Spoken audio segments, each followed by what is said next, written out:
What's going on, and welcome back to the channel. Today we're going to be digging into my current list of the Blue Eyes Primite deck. The deck is so much fun, and I've even been playing it on Master Duel, but the only unfortunate thing is the price of the Primite cards can be a little overbearing. But don't worry, I've got a budget build as well, so make sure you stick around to the end of the video because that's where I'll showcase a deck that's under $100 to play. But before all that, let's go over the Primite build.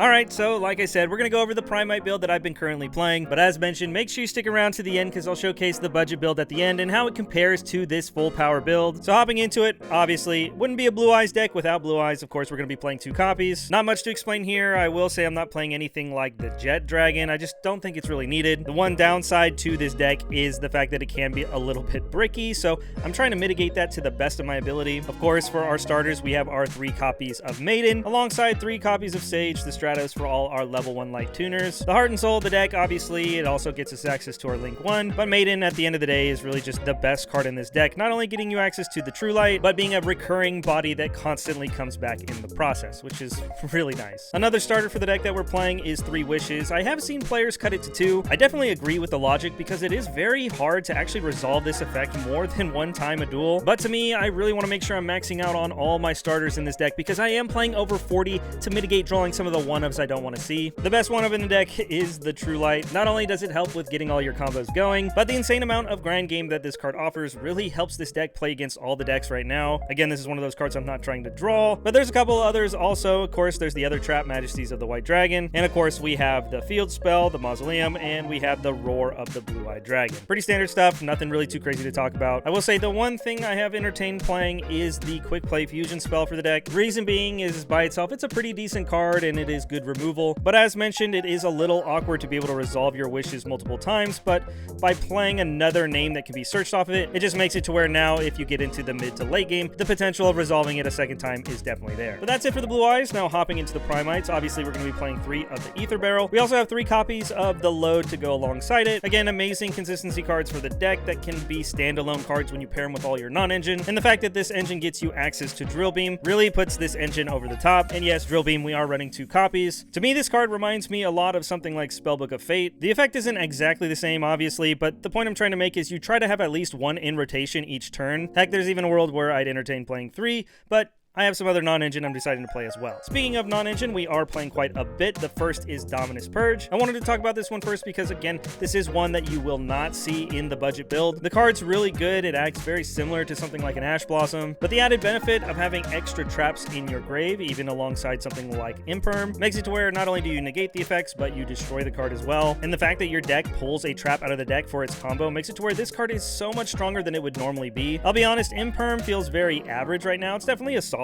card, don't get me wrong, but the main reason I'm including it is obviously the fact that I've maxed out on Purge, and since Purge can cut you off of Darks and Waters, it can be a little awkward with cards like Bestials or Purelia, but I still want to make sure I have enough hand traps in this deck, and all in all, this lineup feels really solid in this deck. I will say though, I am playing only 1 copy of Effect Veiler. This is one that I've gone back and forth on. Again, just like Imperm, this hand trap doesn't feel the best right now, but your deck can search it, so you might as well play it. It's a spellcaster as well, can make it to where you potentially go into your Link 1. The fact that it has that synergy also makes it to where I could see myself going back up to 2. We do have some of the higher impact hand traps. One is the Fuwalos. I'm not playing the Purelia, even though I have been debating on doing so. Instead, we're playing the Droll. I feel like this card is very good right now, and as I mentioned with the Veiler, it is a spellcaster, so it does have some synergies with the deck. The Charmies are obviously really good when going second, and of course, don't forget, you can always discard these Charmies with your wishes, so you don't mind it when you're going first. But with how fast and crazy the format is right now, I just want to make sure most of my hand traps are live when I go first as well. And cards like Droll and also Nibiru feel really good along your first turn board that you build, and in testing this has felt like a very well-rounded lineup, but that's it for the high impact hand traps that I'm actually opting to main. We do have a couple of low impact ones. Of course, we have Ash Blossom. Again, another hand trap that's just fine right now. It's better when paired with other hand traps. It does potentially stop Fua draws, which is pretty nice, but one hand trap I've been really liking right now is actually Ghost Spell. I think I've mentioned it in a couple of other videos as well. This card just feels really good right now. While the card isn't like Droll or Molcharmy that'll that'll just stop your opponent's combos. The card has a lot of niche applications against most matchups in the meta that not only has some interactions that can stop your opponent's combos, but also has the versatility to protect your own combos as well against stuff like Bystials. It's really good against Mitsurugi, and it has a lot of applications against Malice, whether it's with their trap or their March Hare. Heck, you can even use it to stop their White Binder. This card's so versatile, and again, you'll find the more you play with it how many other random interactions that come up with it, and while it doesn't skip players' turns, it definitely catches a lot of people off guard. And before we hop into the extra deck, I just wanted to showcase these awesome field centers. These are from CODEE, and there is a link down below to their website. This is the Blue Eyes Shining Dragon Field Center, and the reason they're a smart field center is they have a cool feature where you can sync them up with your phone, making it to where once you tap your phone on the field center, you can open up any application you want. For me, I use Neuron. I always have one of these lying around in my deck box. Again, you use it as a field center, and they do regularly have a bunch of other designs to choose from. I will say though, they are in limited supply, and once they sell out, then there's no going back. As you can see here, this one is number 127 out of 250. Last I checked, they still had some of the Blue Eyes ones online, but don't forget, if you do decide to go and get some gear from them, make sure you use my code Cards&Coffee10 at checkout. Not only will it save you 10% off your entire order, but a portion of that purchase comes back to the channel, and it helps me make content for you. And hopping into the extra deck, I actually think it's a very standard extra deck. We have 2 Spirit Dragons. There are some times where having a third would be nice, but we're not doing any of the crazy wombo combos with this deck either. We're playing really low to the ground, so 2 has felt fine. Instead of the third, I'm actually playing the Azure Eyes, which in testing has been pretty clutch for the most part, especially with Mitsurugi being able to wipe my field. It doesn't always come up, but there are a lot of times when I'm playing into the Mitsurugi board,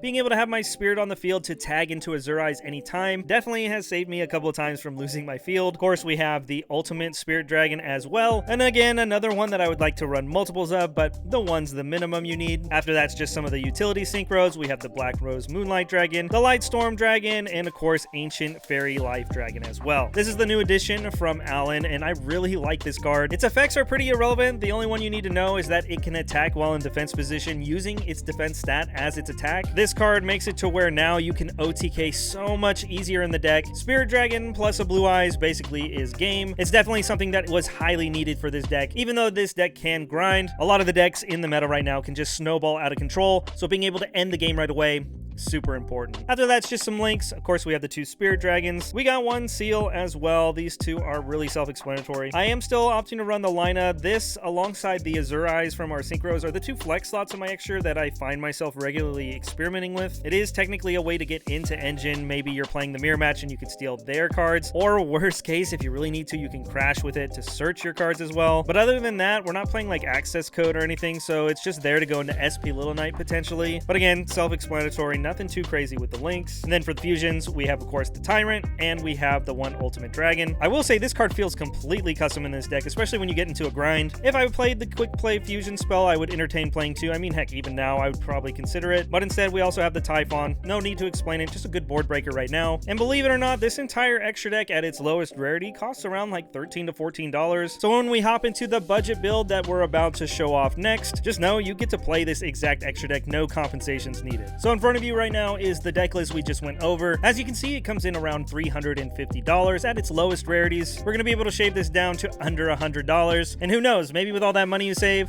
you go ahead and go get yourself something nice. And here you go, this is the budget deck list I've been playing, coming in around $88 if you bought all the cards at its lowest rarity. As you'll see, we're playing the exact same extra deck as we did in the full power list, which we'll talk about later. There is one card I would consider adding into this deck, and honestly, the deck looks very similar to our last list, but of course we're not playing the Primites. Now we're including Neo Kaiser Seahorse. This card is actually really good. I know it's a budget option, so a lot of people roll their eyes at it, but this card by itself can achieve so much in this deck. It's actually really surprising. It's also a decent extender as well. I really like this card, especially the fact that it is budget is really great. But after that, again, just the same hand traps as last time. Basically, we have 3 Nibs, 3 Drolls, we have the Fuas, the Ashes. Now we're up to 2 Valor, and we have a Magnamut in there as well. Again, we just wanted some more hand traps since we're not playing Purge. And the nice thing is now you get to add Magnamut to your deck as well. Definitely something that feels great in this deck, and heck, if you wanted to spend another $10, you could throw a Druid's Worm in there as well. A couple new additions, we have Prosperity. Obviously, you have less starters now that you don't have the 6 Primite card starters. Another new card is the Ultimate Fusion. I actually really like this card. I mentioned it earlier in the Primite build. Not only does it help you push through boards when playing into them, but